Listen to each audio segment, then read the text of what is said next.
Welcome to the Property Couch, where each week you get to listen to two of Australia's leading experts. Bryce Holdaway, co-host of Location Australia on Foxtel's Lifestyle Channel, co-host of Escape from the City on the ABC, and partner of Empower Wealth Advisory. Ben Kingsley, chair of Property Investors Council of Australia and the founder of Empower Wealth Advisory, named the 2018 and 2019 Property Advisory Firm of the Year. Stay tuned as they bring you the insider's guide to property, finance and money management.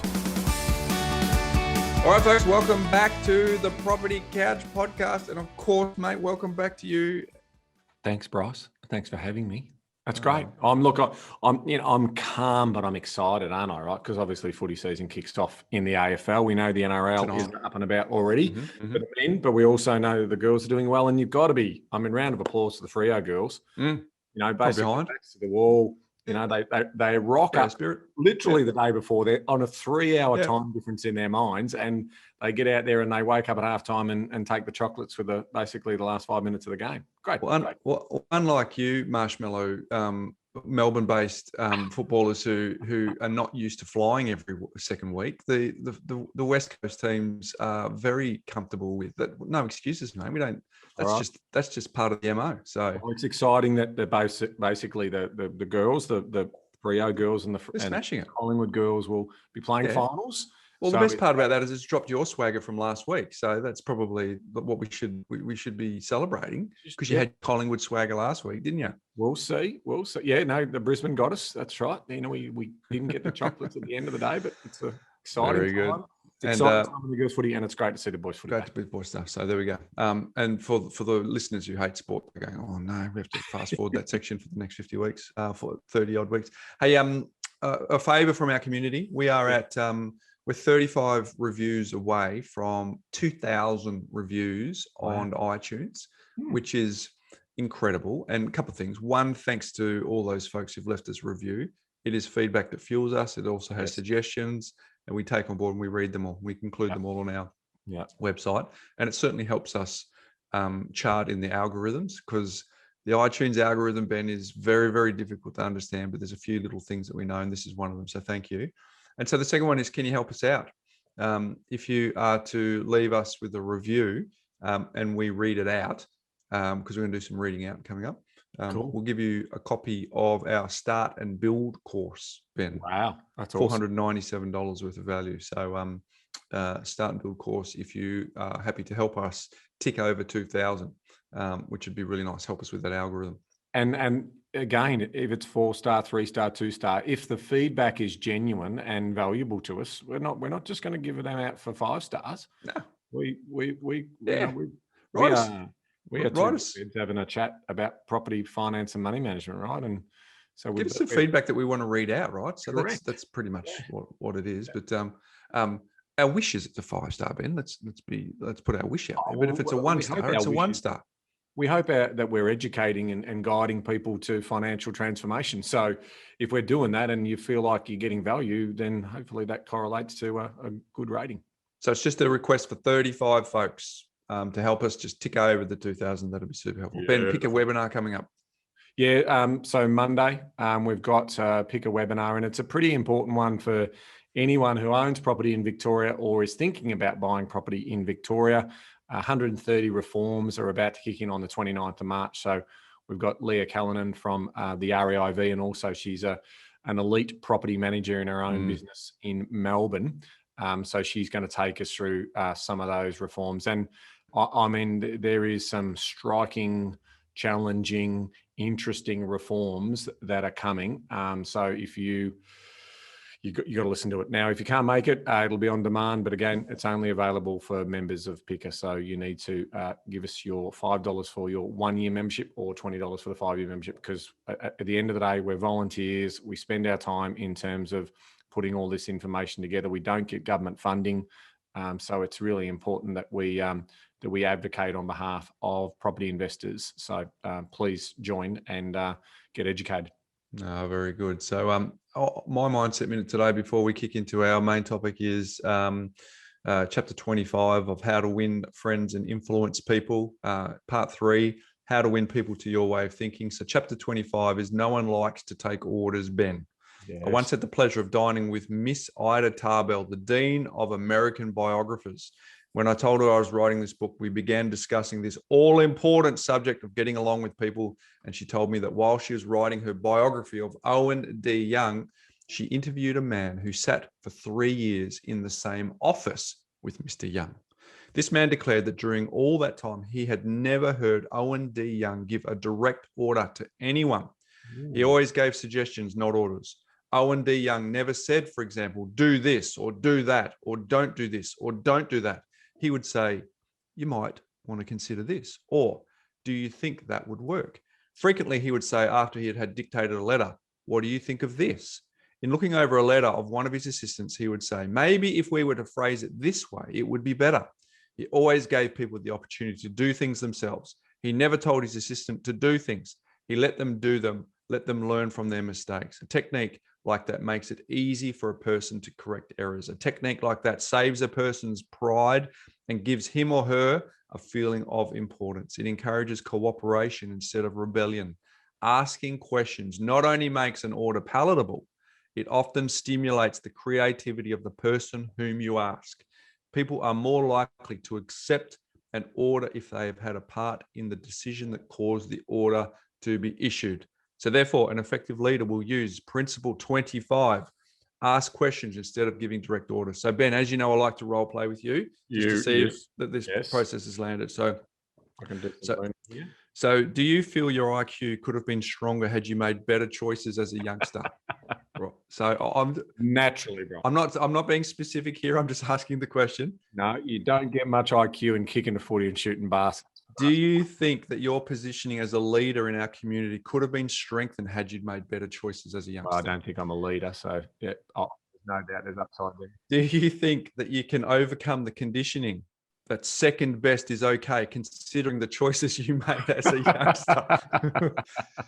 Turning up at the big dance and coming second, is that okay? So I'm just asking questions, Ben, because I'm not giving direct orders here. So, I love the fact that we celebrate most weekends with a win as opposed to, and so if we get to the final dance, it's always great, we're still in the arena. We gave it a shot. I wasn't talking about anything specifically, Ben. Second isn't failure, Bryce. It's actually second. All right. It's not 18th. Who was the runner-up in the 96 grand final, Ben? 96. You guys, Freo. No, not true. See, no one remembers second, mate. That's my point. So no one remembers all the ones you lost. So anyway, I wasn't being specific about football. I was just being general there. So there you go. So hopefully people who got to second performed at a very high level for a long time. So they know that they were great, just not the greatest.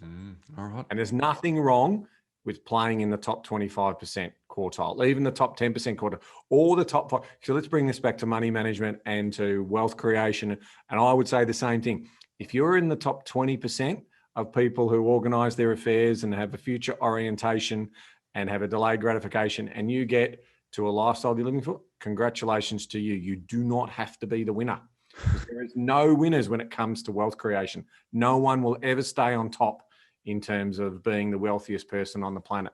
It's a win. It's a challenge that no one will ever get to. So that was a beautiful recovery, I've got to say, mate. Like that was an unbelievable deflection and really nailed a really great message, but still doesn't take away from the fact that anyway, let's move on. Hey, today we're going to do I'm looking forward to this. The top 10. So let's build some context here. Before we did Tom Simons last week, the superstar NRL who came on and shared his story. Prior to that, we did 3 weeks, Ben, back to back to back. That was a three-peat of how to do hot market buying, part 1, part 2, part 3. Yep. So today we want to follow that up with the top 10 mistakes, top 10 FOMO mistakes investors make. Because we're trying to serve, we're trying to help people understand and get a better understanding of why you don't want to play the FOMO game.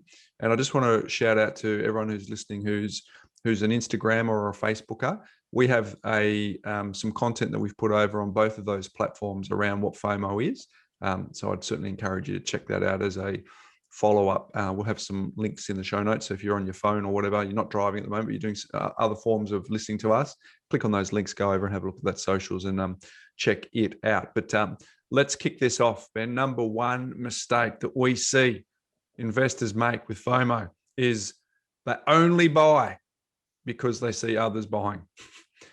This is a classic psychological challenge for most people, Bryce, not just even in buying property, but generally investing and doing other things, right? Sometimes in fashion, we call them fads and people copying each other. And, it's obviously gone through in terms of, the latest thing is tattoos and all of that type of stuff.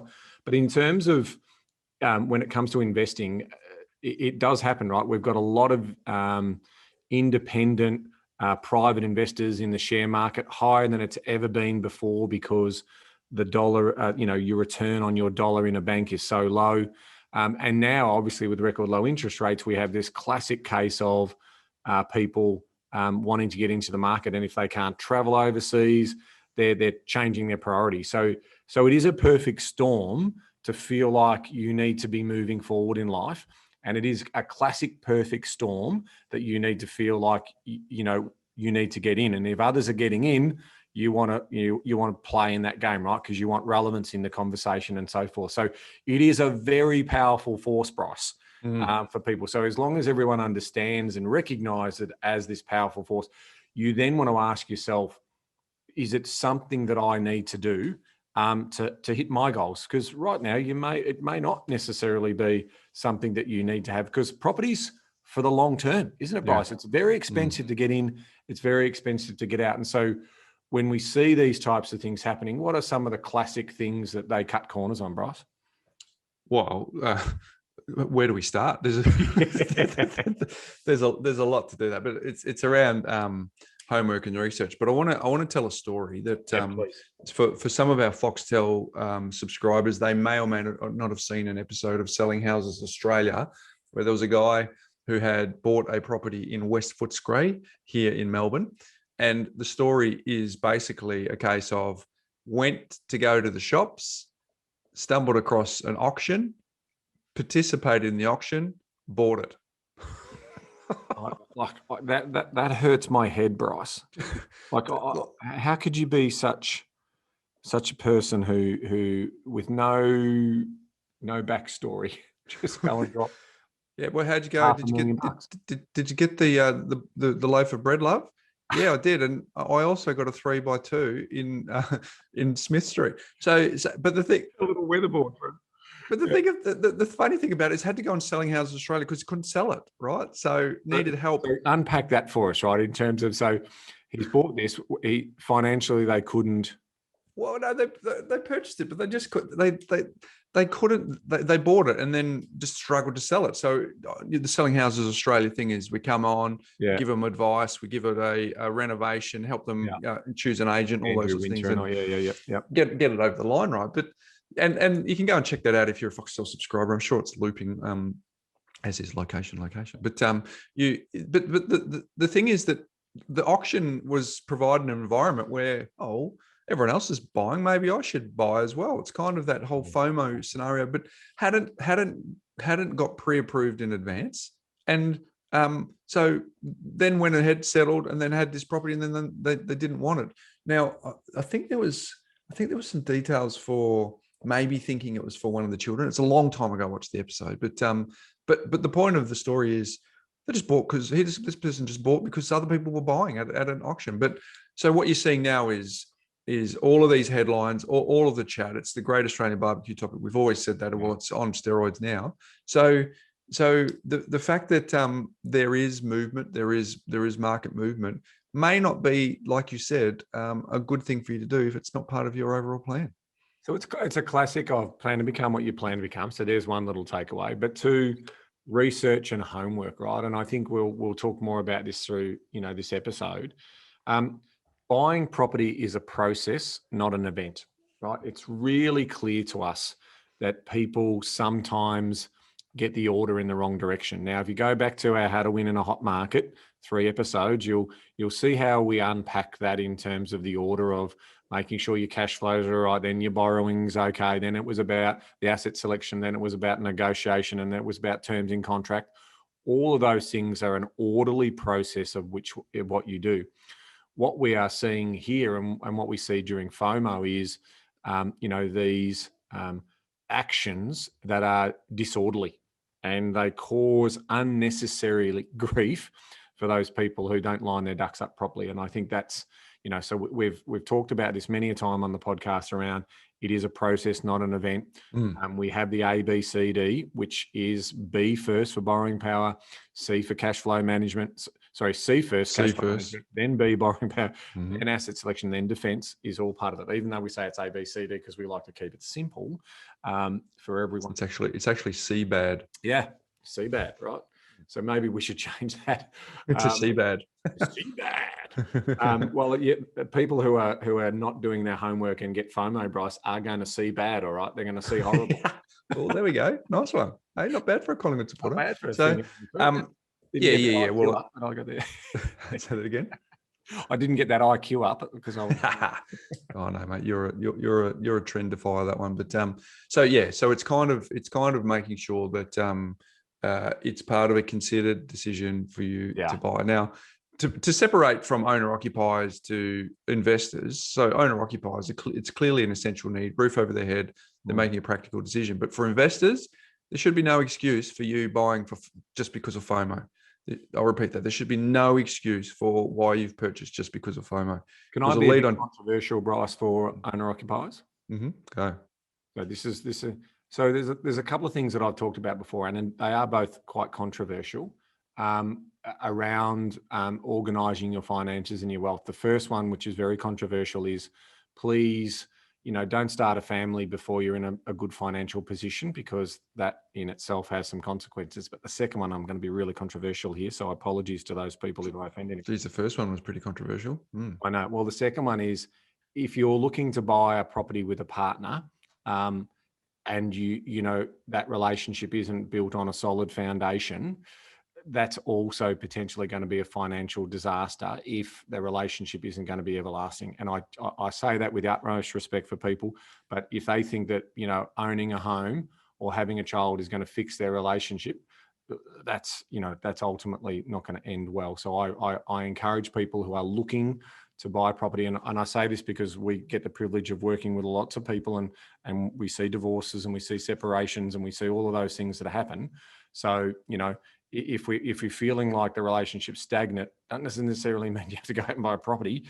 Why don't you work on the relationship and the connection and the values that brought you together in the first place? And if they're really strong and you are moving forward, then it's exciting for that to happen. But otherwise, buying in a hot market, paying a premium in the short term and have to sell out of that is going to be a financial, backward step significantly, and that could put you on the back foot for the next 5 to 10 years. So again, I know it's a little bit direct, but I also want to see everyone, sort of come out the other side in a better position, because your wealth affects your health. It's all of those things too. So I'm trying to be as open and transparent as possible there.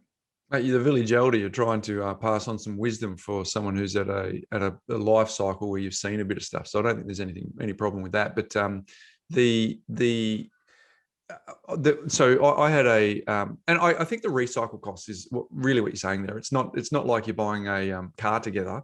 You're buying a significant financial commitment. It'll wipe out deposits, Bryce. Now look, if the property prices go up, you get us, you break even potentially. But if you're buying and the market doesn't move, you've just wiped out your 5 or 10 years of savings with that deposit. So it's material. So that's why we do raise it. It's difficult, but we do raise it. I had a couple that I bought for a young couple, and they were in the scenario that you just described. But so we bought them a property in, I probably shouldn't identify where it was just for privacy, but in the East Coast. Yep. And I saw the male of the relationship in Melbourne.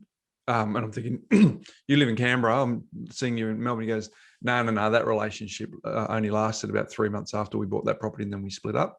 So, and so therefore the dialogue was very similar to what you just laid out there, right? Which was, went pear-shaped, cost us a fair bit of money to be in and out. So I think there's some wisdom that you've just shared there, Ben, for that. So, and it comes back to our main point about make sure that everything that you do is built around solid thinking, not immediate, spontaneous thinking. Mm-hmm. All right, number 2 on our top 10 FOMO mistakes investors make is they buy because they want to get rich. Bryce, I can get rich. Like, I got the share market's going nuts, the property market's going nuts, Bitcoin's going nuts, crypto's going nuts. Gotta get in. Gotta get in. Heck, let's go.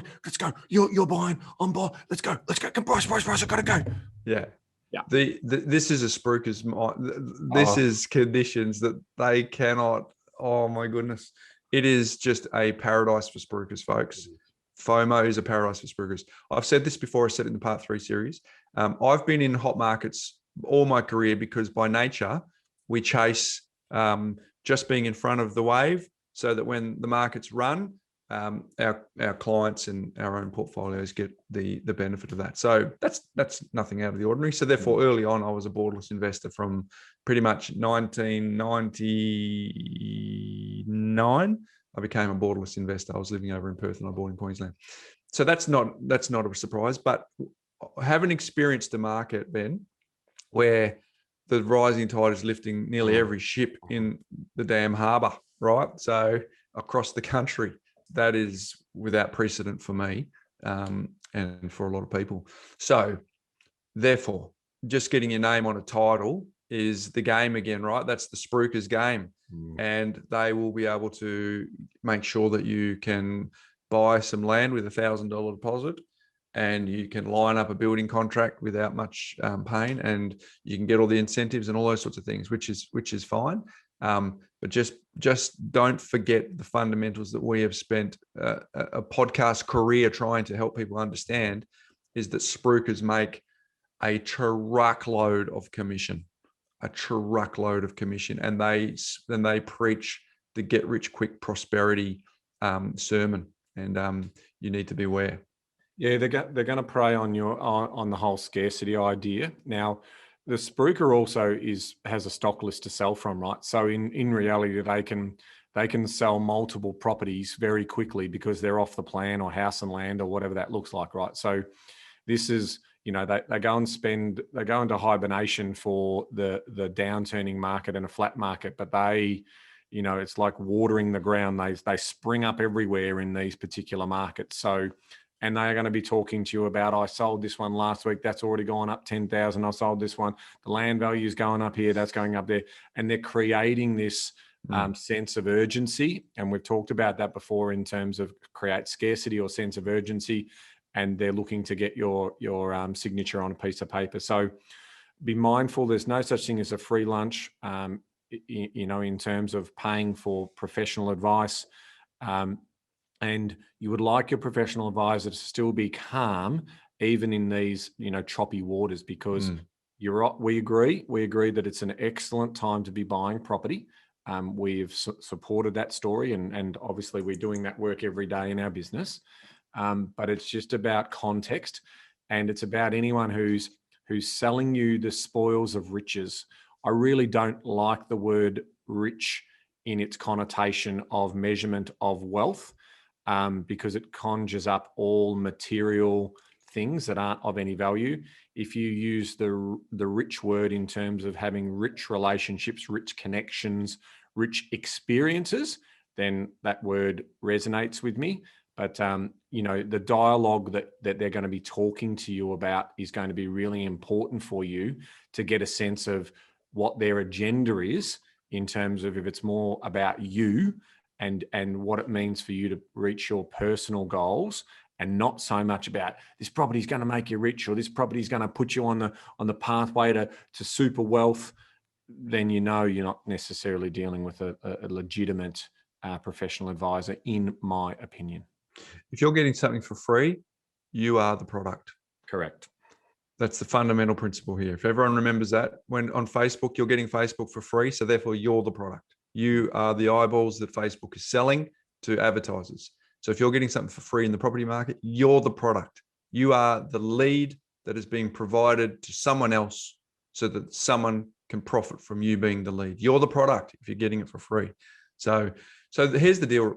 In a market like this, in a market where some of the estates in some areas will actually be okay. So just remember what the enemy is here. If you're buying, in some cases, Sydney, If you're in a off the plan, for example, apartment, it may do okay because you've got such a population growth and you've got geography challenges in that city and congestion and all that sort of stuff.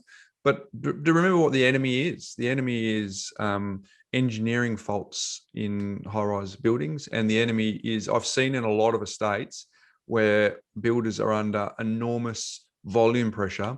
They cut corners, and then there's quality issues, and then you're left with dealing with the quality issues. And sure, you've got structural guarantees and you've got defects that you can go back for, but it's just a nightmare trying to get people commitments to get these things done, right? So just remember what the bigger picture is here, and which is why we've always suggested people approach investing in established property, because the building has already got some history. You're not taking on the risk. Now, my sister-in-law is buying a house. She bought some land and she's buying a house and she's going to live in it herself. She's really excited. It's her first home. So I'm not passing judgment or begrudging anyone who's doing that to get into the market, but we're talking about investors here who aren't going to live in these products. They are just a vehicle to an end goal, which is lifestyle design through passive income.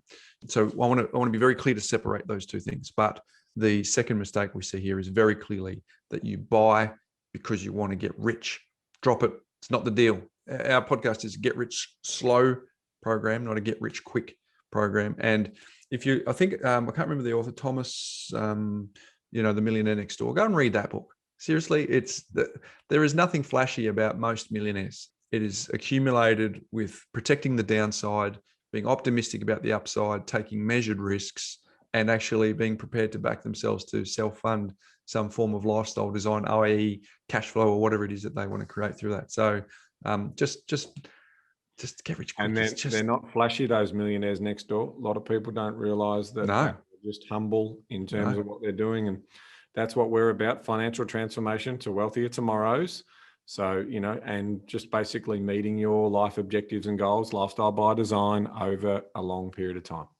So that leads on to mistake number 3, Ben. You buy without a long-term plan or a strategy. Now, anyone who's a coucher, who's a devotee to this podcast, will not be surprised by us bringing up that mistake. But it has to be brought up. It has to be brought up because it plays into the fact that if you we've often talked about why did you choose to buy a property worth 300 when you could have bought 500, or why did you choose to buy one worth 500 when you could have got 650? And it's around, well, that's what I felt at the time, or that's what I was comfortable around. But without having an eye on the horizon, an eye on the end game, you might have been able to comfortably buy something worth an extra 150, which means you would have got a better quality asset, which means you would have got a better return, which would have minimized the amount of time that you're in this game. And also the extra 150, if you worked out how much that would actually cost you, it was actually really manageable in the first place. But if you're buying in isolation, in silos, in how you're feeling with your own confidence level at the time, without really understanding the bigger picture, it kind of makes sense that people get themselves into all sorts of trouble, or be like a yacht without a rudder, where they can just get blown where the latest breeze goes. So mistake number 3, Ben, you buy without a long-term plan or strategy. Yeah, I mean, to flip that on its head, traditionally we would say to people in a steady market that cash flow will determine, and borrowing power will determine, and future plans will determine what's an appropriate asset purchase price for you. What we see in FOMO scenarios is those people stretch themselves too far, and that absolutely impacts them in terms of the changes in their cash flow position. And so when the tide comes back, goes back out, those people struggle from a cash flow point of view. So it works both ways. It works both ways in terms of planning around maximizing a level with a tolerance, and a safety net in place, but versus those people who don't plan, Bryce, also overshoot it. And then they get themselves into a position where cash flow is super tight, and then they have to sell the property in 2 or 3 years' time. And, it may have gone up in value over this current market cycle, but they've given all of that up in stamp duty and selling costs, and really, come out in capital gains, and effectively they come out with bugger all. So I think it's just an important point again around, yes, it feels like I need to move because the market's moving, but just do the prep, do the preparation. Understand that, this is a potentially 20, 30, 40-year journey. Even if you're in your late 40s, early 50s, you're still going to be living for 30 or 40 years, right? So from that point of view, the income story is a little bit different, and the strategy might be different in terms of you might be a little bit more conservative, but time is your friend and your enemy, depending on how you plan. Quality, Bryce mentioned before, is your enemy in terms of, the rush that's going on. And so is supply in regards to buying new off plan and those types of things. So again, it's about combining all of these things to make sure you understand that there are risks in what you're doing. So planning mitigates a lot of that risk. Yeah, gosh, we could riff it for a long time on this particular mistake, but there's a lot of podcasts that we've got that really cover this. But for the people that are new to this podcast, we are staunchly ambassadors for creating a plan, creating a blueprint, getting an understanding of what you want to do, because property investment is not an isolated decision, folks. It is something that needs to be side by side with the decision with all the other major decisions in your life. Schools send to renovate houses, holidays you want to go on, major events, all of that planning needs to happen alongside an investment property. And you need to be able to quickly see your life from 30,000 feet. Because the quicker you can see your life from 30,000 feet, the quicker you will lose anxiety, the quicker you will find internal peace, the quicker you'll probably stay on track and on path on where you need to go. And you won't make rash decisions at 30,000 feet. And Bryce, two parts to that question, right? In terms of the two most common scenarios that we model when we're doing our planning are upgrade the owner-occupied home versus buy an investment property. Mm-hmm. So your planning isn't just around your investments. It's got to be global.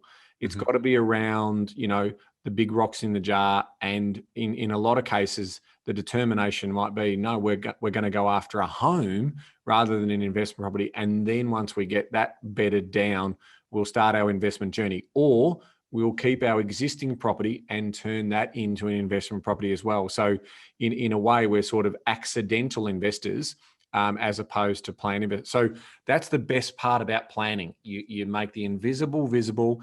You look at multiple scenarios, and then you make an informed decision. It still carries risk, but you still make an informed decision. And that's the power of planning.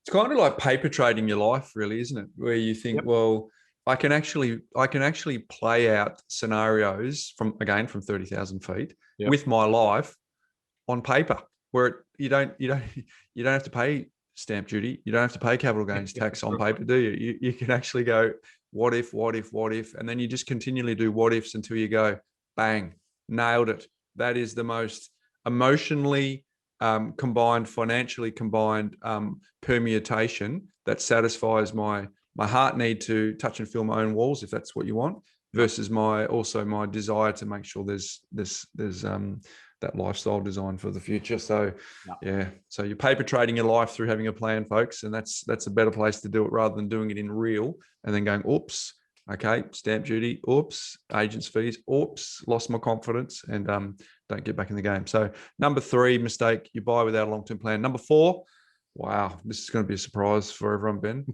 Here we go. Ready to write this down, folks? If you're driving, you'll need to stop and pull over. You buy the wrong property. What a surprise. We've done 150 episodes on this, haven't we?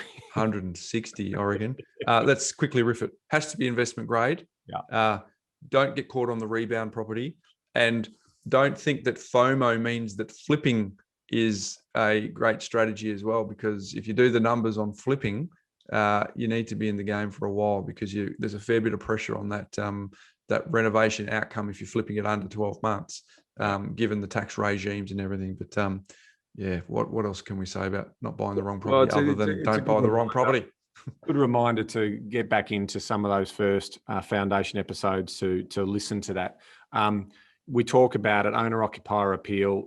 Owner-occupiers are in where the smart money's going is they are the market makers. Investors should be the market takers. character and charm, scarcity of land, land to asset ratio. You're also doing the practicality test, which is around why I want to live there and what drives me to go to those locations. You're looking at economic opportunity, income opportunity, those types of things, which will sustain the area over the long term and continue to put prices higher. And I've got something about that in my, what's making property news at the end of today's show. So it really is, we refer to investment grade as buying in areas that the land is fully utilised and there is only repurposing of that land to come. That puts more value into the land. At the end of the day, it's land that appreciates, it's the buildings that depreciate. But if you get a scarce asset that, people are house proud, we'll get the owner-occupier buying with their hearts, not their heads, and that can also do well if you buy, that property in the right time of the cycle. So that's a quick little summary in terms of. You just did a beautiful little lap of 330 episodes there, Ben. We're just riffing off a couple of the key points, which it's got some amazing gold in it. Hey, here's a little one with the wrong property, Ben. If you haven't got a strategy and you go and buy one of the beautiful old charming properties that we love, that actually could be the wrong property for you. By the way, if you do not have enough margin in the bank for, at some point, these older properties need some major work. Could be restumping. There could be $10,000 to $50,000 worth of works over the journey of in some cases more. So you might be in FOMO chasing these beautiful old properties, settle, and then realize that there's some major works, and you do not have the margin for the major works, even though on paper that could have been a beautiful decision to buy one of those beautiful old properties as well. So, again, could be hiding in plain sight some of these challenges around buying the wrong property. So we obviously, talk about some textbook wrong properties, but even some right properties might be wrong for you at this stage in your life. So that's important too. A good point. Number 5 is you buy only because you want to save on tax. Bryce, you're earning too much money. I'm your tax accountant. Go out and buy. You need to invest. You're paying too much tax. Can you go and buy an investment property? In fact, some spruiker just sent me some paperwork here. Apparently they're subdividing land out, out Western Melbourne there. Yeah, here's some brochures. Go and talk to these guys. They might be able to fix you up because it's new. You're going to get big depreciation. It's going to be negatively geared. So just go and do that, mate. We'll get your tax lower, and I feel like I've done the right job for you because I'm your tax accountant. Yeah, nice role play. Yeah, and I think the key takeaway from that is sometimes the devil is in sheep's clothing, and the wolf is in sheep's clothing. The devil. There we go. Yeah. Because we've got a lot of really amazing professionals who listen to our podcast, and I just want to be sensitive to that. But some professionals are enthusiastic amateurs around making recommendations around property, because the agenda is around tax, not the agenda is around growth and whether this will support the portfolio going forward. So clearly that's part of what you've just said. But this environment is rife for people just to make the decision around tax for a lot of the reasons we said before around the number one, which is just seeing others buying. If it was the agenda, if it was the catalyst that makes you think about it anyway, well, you could be more incentivized in this market just to get in, because it's actually not about a bigger picture asset performing. It's just purely about whatever you pay, getting a depreciation scheduled and get it off to your tax accountant so you can get the money back, so that you can on paper pay less tax. But it's the wolf in sheep's clothing sometimes. Real life story for me, Bryce. Moved to Sydney, get referred to a tax accountant, go and see that tax accountant, got the first property in Melbourne. It's ticking along nicely, but it's almost becoming positively geared. He goes, so we need to sell that one. Yeah, go and buy one of those new apartments in Zetlands here. Go and have a look at that. So I go and put my $1,000 deposit down, get my little red stamp on the apartment that I want. And I'm in my early 20s at this point, right? So I'm still an enthusiastic amateur, and something just doesn't sit right in terms of all the stuff that I'm reading, all the research that I'm doing, and I'm worried, thinking about demand and supply. Fast track, I crash that contract and I go and buy a semi in Alexandria. and the rest is history, right? In terms of, I've doubled my money, tripled, quadrupled my money almost on that semi in Alexandria, and I would have doubled my money on the apartment in Zetlands, but it just goes to show you that, but he told me to sell that property. Oh, I should have kept that property. There's the other $500,000 mistake that I made as well. So, and that was tax advice. So I learned the hard way that tax advice isn't the right advice. Investing is about a return. Paying tax is part of that return process. So, folks, don't do it. I mean, it's not, gosh, if we haven't rammed this home again over 6 years, that it's not a tax game, it's actually a growth game. It's a quality of asset game, that the tax is just the fruit that comes from making better decisions. So don't do it, folks. Don't make mistake number 5. You just buy because of it's a tax outcome. Number 6 is you buy without a finance strategy in place. And the differentiator here is a borrowing capacity and a finance strategy. They're two different things. We've said that property is a game of finance, not just a game of bricks and mortar. And if you don't have a finance strategy in place, don't buy just for FOMO reasons. It is such a significant part of it that you cannot skimp here at all, Ben.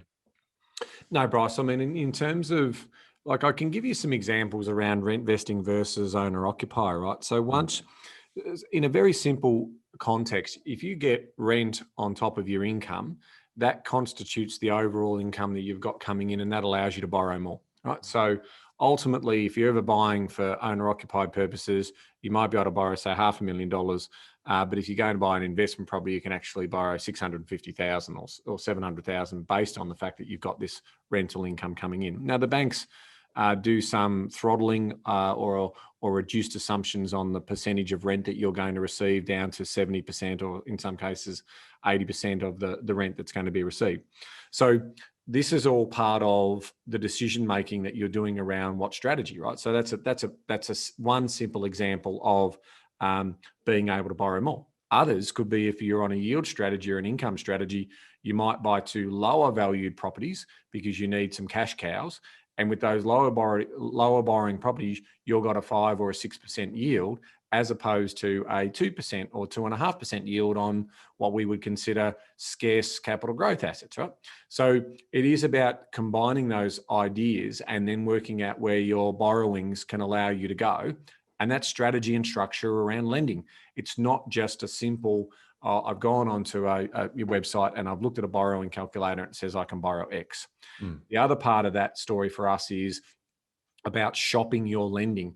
We have countless examples where some lender A will basically allow you to borrow a higher amount, which based on our modelings can also work from a cash flow point of view. So it's still responsible, but other banks and lenders and credit unions and all that might be really conservative.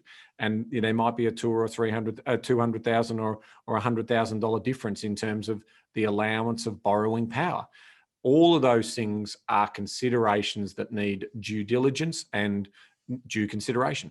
So I think from that point of view, that's all we're trying to highlight here is, if you don't do that preparation work, you don't know what you don't know. We also talk about offsets and the benefits of those types of things. We've done that plenty of times through other episodes. So you can just get a sense of, if you don't have a strategy, a finance strategy that's well formed, you could be missing out on opportunity cost. Exactly.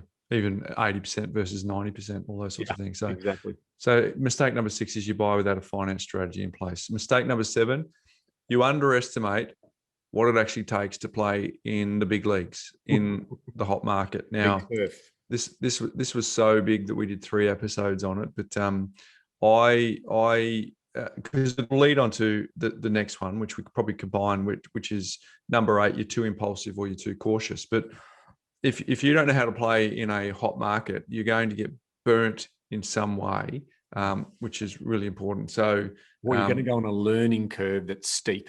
Steep and expensive. You're going to need to understand the strategies to win in playing in a hot market. And as you said, we did those 3 episodes covering that just recently. So check that out, folks. So number 8, you're too impulsive or too cautious. So this is, well, obviously the cautious is probably counter to the FOMO discussion that we're having. But it is there is two ends of the spectrum here that you're just so gung ho that that it's counterintuitive versus you're too analytical and you don't get in. But the idea that you just rush the process, getting through just to get into the market, and then it's in the post-mortem where you look back and see how well you've done during that rush, and that's where you can uncover some of the mistakes that you've made. Yeah, again, it's just about level-headedness, and you may need to lose before you win. Those people who try, who are too competitive and try to win before they absolutely understand the market could be paying too much. They could be paying overs, and they've got nothing to potentially benchmark that against. So we've talked about this, Bryce. We talk about it often, but we were having a conversation earlier this week where I said there's a strong correlation between the returns that you get and the effort that you put in, and when we sit down and we do a lot of buy, sell, sell or hold reviews on existing portfolios for our clients, and we ask a simple question: is okay, which property you thinking is underperforming and you want to sell? It's this one here. Well, tell us the backstory on that property. Well, there isn't really much. We were told for tax reasons we needed to buy a property. Oh, here's that story. Or, we went and saw someone and they said, buy that. Or the other classic one as well, we know the area, we felt familiar with it, so we bought the house across the street in the same suburb and it hasn't done anything. Or we bought an apartment because we wanted a place for our kids to go to university later on. That's a classic one for me. It's like, and it's just done nothing. So there's all of these just little examples of not a lot of thinking, not a lot of strategy around that particular thing, and it's just impulsive, or I just wanted to get it out of the way. Or the classic one is too cautious. So I've actually been trying to buy a property for the last 7 years, and I listen to all of the naysayers and the doomsdayers, and so they've put me into a fear of not doing anything. And now that everything is absolutely moving, I then have the confidence to move with the rest of the sheep to get into the market. So, there's some mindset work that needs to go on here. And there's also some opportunity to outsource some of that knowledge to a professional. But if you're not going to do that, you're going to absolutely have to put the hard yards in my opinion, to get to a confidence level to know what you're doing and you're not paying too much. Yeah, I mean, you could think you're paying market price, but the asset or the land is inferior, or you could be buying stuff that's not the norm for the suburb, or is too small for the suburb, but in the FOMO induced hysteria that's out there, you just go, well, isn't the game just to get my name on the title? It's not until the dust settles, the water finds its own level again, and you realize that you've made decisions that aren't in the best interest of what you're trying to do. Yeah. Folks, it happens a lot. It's exuberance. It's just this whatever it takes to get into the market, and it's just not okay if you're playing this for the long game. It's an awesome segue into number 9, Bryce. Go for it. Segue, which is your ego is disconnected from your sensible buying, from sensible decision making, right? We talk about how bubbles are created in a marketplace, and it's irrational exuberance is the economic terminology that's been embedded into what we call behavioral economics. And there's some fascinating reading material out there around that if you want to have a look at irrational exuberance.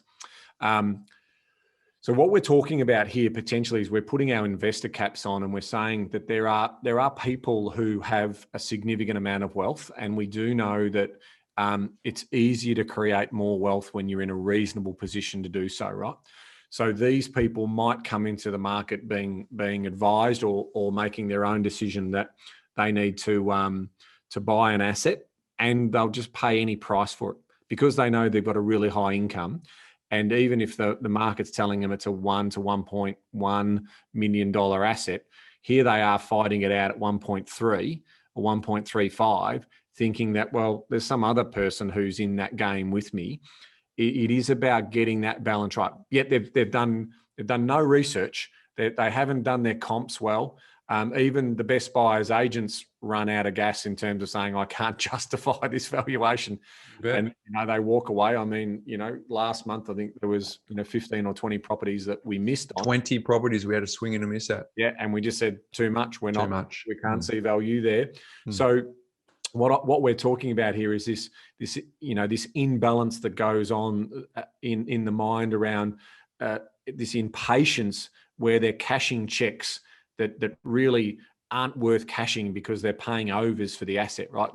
There's a fair market value, there's a market value, and then there's a future value, and they're potentially paying the future value of that asset, and they don't care now. But when the heat of the buying is over, there's a bit of buyer's remorse got to sneak in there, right? They didn't get to that position to not being successful in what they're doing.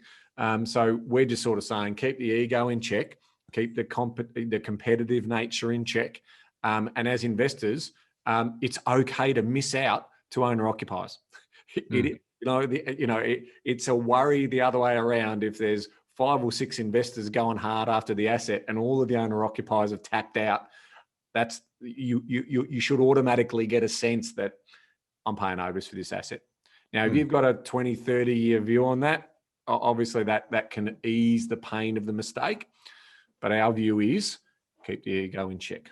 That's why professional buyers can help you, i.e. buyers agents, and sound self-serving, but they can actually provide that balance, Ben, all things considered. Okay, this is the point where I think we should stretch, because we talked about in the hot market, you are sometimes creating new benchmarks for price. Yep. But as long as everything else stacks up around that as well, understanding what's going on in the area. But if you do what you've just described and you do not have someone who knows what they're doing to give you a bit of a sense check on that, that can be a real challenge. So number 9 is your ego is disconnected from sensible buying, Ben. I was just going to say there, how do you, so there's probably a question there that supersedes that for all of our listeners going, well, how do you know that? Well, it is hard, right? But you can get some data on median prices for 2-bedroom, 3-bedroom, 4-bedroom houses. You can get some data out there for units doing the same thing. So if you're then you do your comps, and what you're paying for a comparative asset is 10% over, or 5 to 10% over what the recent values have been, that's got to be a clue for you, right? If it's 1 or 2% and you are moving the price in a moving market, that's you can live with sub 5% movement. But anything above that, you just got to be, you've got to be aware. And that's where I'm sort of saying, so is that sensible buying, or we better to move on to another market where you can get a comparable asset at a more sensible price, and price bandwidth too, isn't it? Because that 500 to 800 level right now, that's just moving en masse, that whole, and setting new floors in the pricing as that's going forward. But like you say, if you're 1.2, 1.5, 1.8, that's when it starts to you need to make sure your ego's in check at some of those levels, right? So. Okay, number 10 of our top 10 FOMO mistakes investors make. So first one was you only buy because you see others buying. Number 2 is you buy because you want to get rich quick. Number 3, you want to buy without a long-term plan or strategy. Number 4, you buy the wrong property. Number 5, you buy because you want to save on tax. Number 6, you buy without a finance strategy in place. Number 7, you underestimate what it takes to buy in a hot market. Number 8, you are too impulsive, or in brackets, too cautious on the flip side. Number 9, your ego is disconnected from sensible buying. Ben, number 10 is?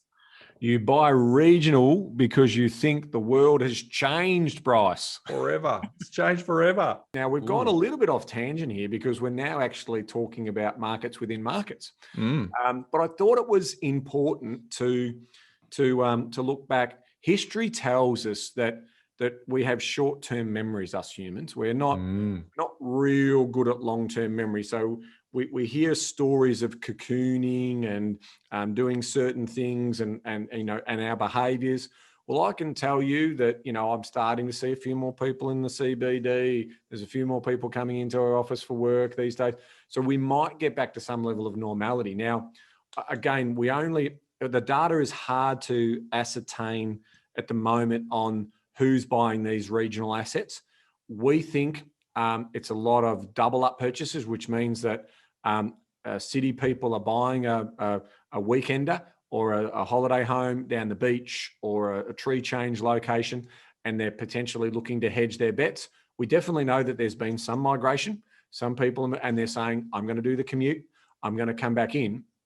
What I'm talking about here is, are those people in a FOMO idea thinking we absolutely need to do this, property prices are moving, so interest rates are really low, it's a great opportunity to do that. Well, what I can tell you from, if they are holiday homes or secondary assets, is that we get a lot of feedback from people sort of saying, well, what do you do with those assets if you're not living there and work brings you back to 3 days a week, 4 days a week? There's a commute element to that. And there's also, the kids have got sport commitments. So most weekends we can't get down to the property anyway, or can't get up to the property or wherever the property. So just be mindful of these considerations, because if it is going to be the case that there is a flood of buying in the regions, and don't get me wrong, some of it will be long lasting, but even if it's a 20 or a 30% of that stock is then recycled in 2, 3 or 5 years time, that's going to bring supply back into the market, and that's going to put pressure on prices on the downside. Mm-hmm. So all I'm saying there is that love the idea. It's, if our work lives have changed where we can do this remote working, that's great, but I'm not sure it's going to be as sustainable as others think it is. And I'm obviously, that's an opinion. It's not based on anything. There's no data supporting that at the moment, but I'm just looking back in history in terms of what we did do. And I see city locations where all the opportunity is, where the lifestyle is superior for lots of different variations on activity. So that's what you've also got to look at as well. So that's my view on that. So just be mindful in terms of what is this asset going to do for you in the regions, and do we think that it's going to be a good investment if the demand to push to the regions starts to dissipate over the course of the next few years. Yeah, it's really identifying the commutable, the fringe commutable, and the non-commutable. So using that as an example, regional Geelong, that's commutable. It's comparable to going down to the south in Melbourne or up in northeast of Melbourne, right? So it's just an outer suburb of Melbourne in my view. It's just got a regional classification. Then you have where I live in Torquay, which is fringe commutable. Like I'm an extra 20 minutes past Geelong.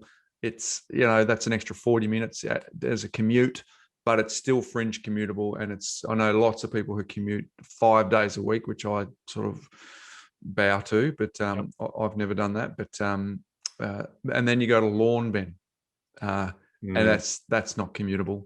That's you could do that 1 day a week, even two. Yeah, but that's really, even Anglesey, right? So the idea is, in this point here, in FOMO, we're moving into regions and we're moving further out, but there's regions and regions and regions, right? And we just got to be clear on when it all goes back to normal in 2 years, 3 years time, and all of a sudden you're working from home 3 days a week, but then you've been called to come in 3 days a week instead of 2. Yeah, you're working 2 days a week and you've been called to come in for 3. Yeah, I'm glad you speak, Bryce, which is great. So, but the idea is that will slowly start to chip away and flip on its head. And if you've made the big move to lawn or its equivalent, even Noosa in Queensland, what a fabulous spot that is. But imagine commuting to Brisbane every day from there. It's versus Caboolture, which is massively different in the same region. South of Gold Coast versus Coomera, there's example after example, Rockingham versus Mandurah, all these places where you're commutable, you're fringe commutable, and then you're just not commutable. And you've got to look at population and congestion factors attached to that. You've also got to look at the fact that, let's use the Geelong to Melbourne, no problem there at all. We're obviously got a tunnel coming and a few other things, but what about if you've got to get to Ringwood? What about if you've got to get to the other side of town, which adds that extra 30 or 40 minutes to get through the main traffic there? It does then limit your opportunity for job prospects. So that's unfortunately why, there's been some really interesting studies and reports on megacities and why they continue to grow quicker than any other locations around the world. And that is because they just offer so much more job opportunity, so much more education opportunity, so much more entertainment opportunity, lifestyle opportunity. So that they are the elements that you've got to be thinking about. So don't get me wrong. I am very envious of people who can move to the regions and make it work. But in terms of, I'm just looking at the stats around the numbers who then congregate back into the city locations for opportunity. And that basically is why I'm confident about land values in the bigger cities, medium to longer term, and still seeing some of those regionals merging into, being part of the mega cities. And that will also, but those ones that are uncommutable will also be challenged in terms of, I'll have less confidence in their land value aspirations over the sort of medium to longer term. Very good. So there you go, folks. There's our top 10 FOMO mistake investors make.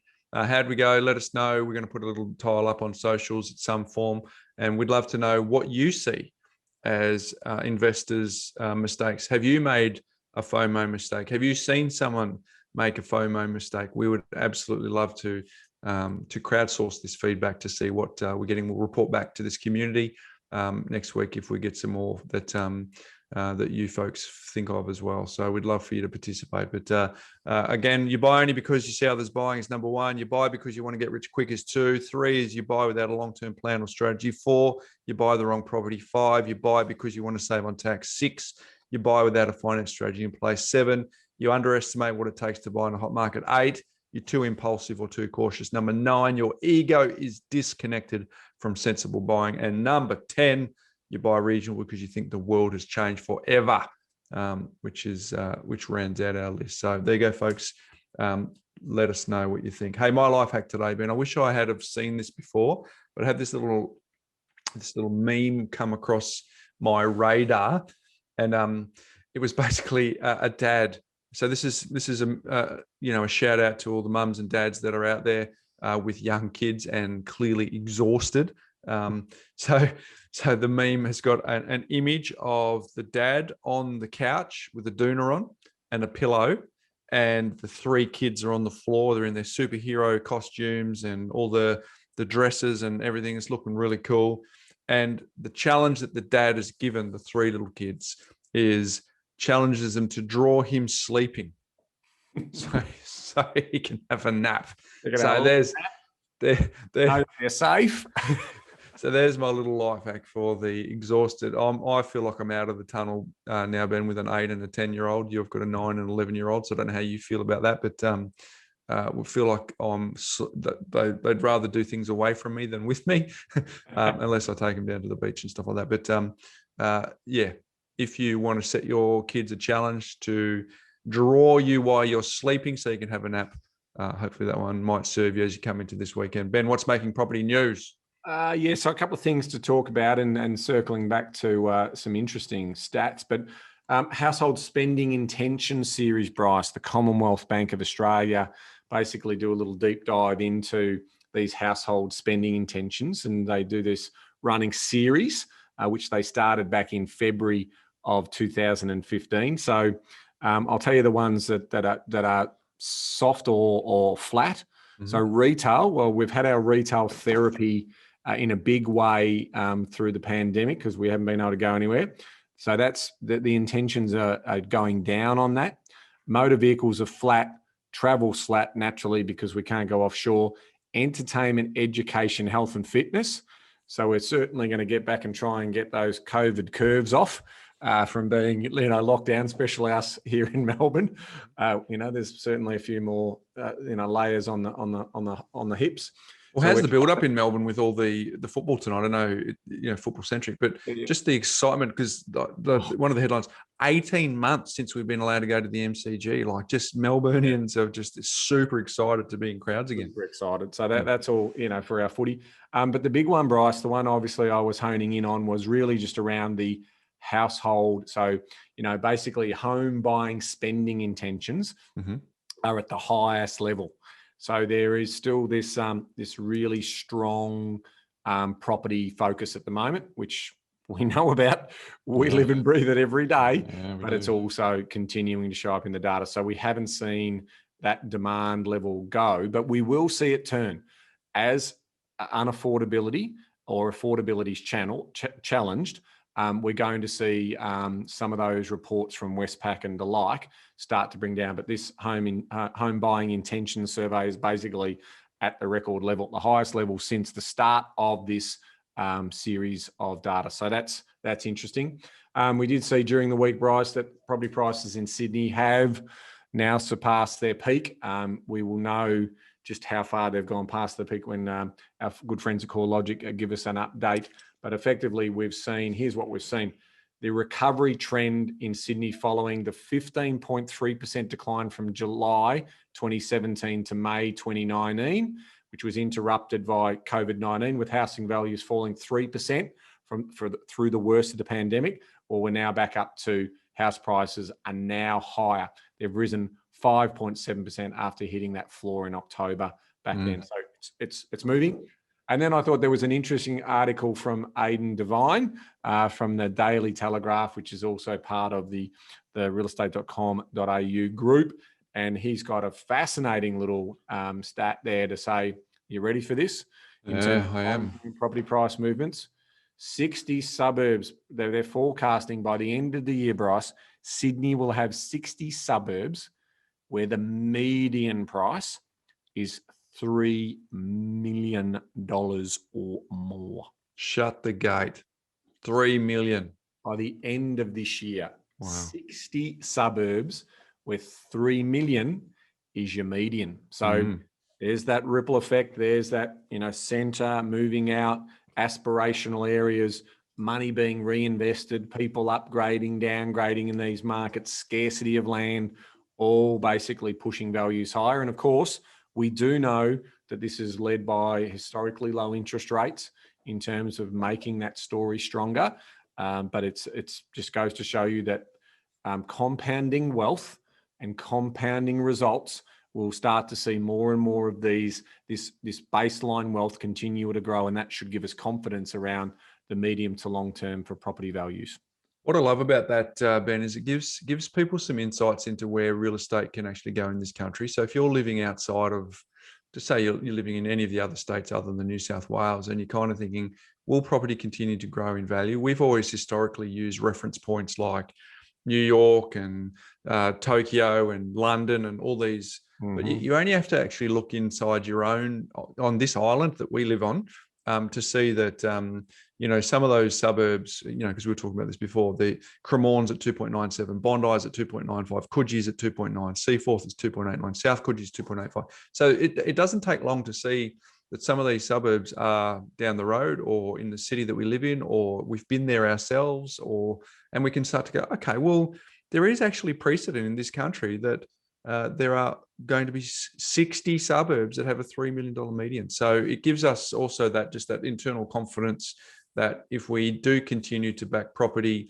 as our preferred self-funding retirement vehicle for our lifestyle design, there is actually precedent that if I have bought a property recently for $570,000 or $780,000 or $920,000, then we're wondering, will that double to 1.8? Will that double to 1.4? Will that double to 1.1? Well, there is a lot of precedent in this country where prices have already gone there.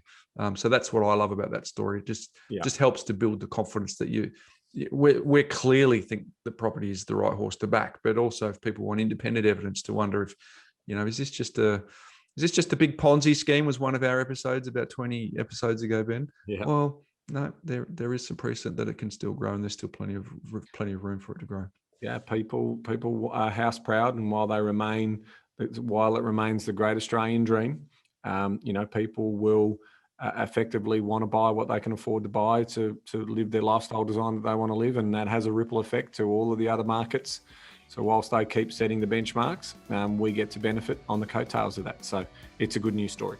Very good. Well, there you go, folks. Hopefully that's helped you. We're trying to help you navigate a market that is hot. It's the big surf, but we're also trying to, remind you that this is a 10 to 25 year game that we're playing here. So we just got to continue to make good decisions. So hopefully that helps. As I said, keen for feedback. Let us know what you think we've missed. Always keen to crowdsource extra input from our community, and we'd love to hear from you. But until next week, Ben.